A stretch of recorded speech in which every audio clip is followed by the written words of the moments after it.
Hi friends, আজ আমি একটা ব্রেকফাস্ট রেসিপি নিয়ে এসেছি। তোমরা বন্ধুরা প্রথম থেকে শেষ পর্যন্ত দেখো। আজকে আমি বানিয়ে দেখাবো ব্রেড টোস্ট। এখানে আমি ব্রেড নিয়ে নিয়েছি একটা বড়।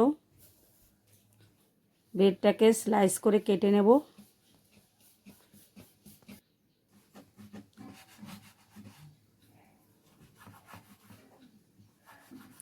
খুব সাবধানে কাটতে হবে, নাহলে ভেঙে যাচ্ছে।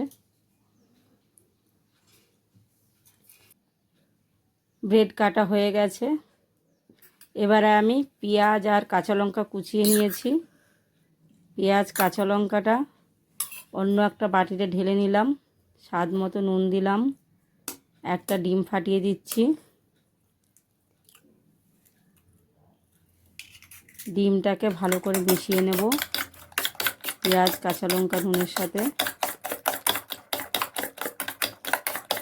একটু ভালো করে ফেটিয়ে নেব যাতে ডিমটা খুব সুন্দর হবে বানানোর সময়।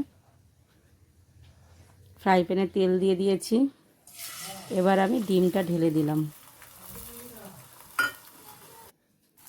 ডিমটা একটু ঘুরিয়ে দেব। আর ডিমটা কাঁচা থাকতে থাকতেই একটা একটা করে ব্রেড তার উপরে বসিয়ে দেব চেপে চেপে।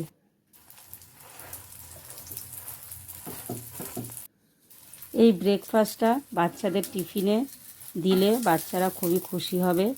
বাড়িতেও টিফিনে আপনারা বানিয়ে খাবেন, খুবই ভালো লাগবে। এবারে অপোজিটে উল্টো দিলাম। উল্টে মাঝখান দিয়ে একটু কেটে দেব। কেটে দুটো আলাদা আলাদা করে দিয়েছি। বানানো হয়ে গেছে। এবার আমি নাবিয়ে নেব প্লেটে। নাবিয়ে সসের সাথে পরিবেশন করব। আপনারা বন্ধুরা বাড়িতে কিন্তু অবশ্যই ট্রাই করবেন। আজ এই পর্যন্তই। আবার নতুন নতুন রেসিপি নিয়ে আপনাদের সঙ্গে হাজির হয়ে যাব।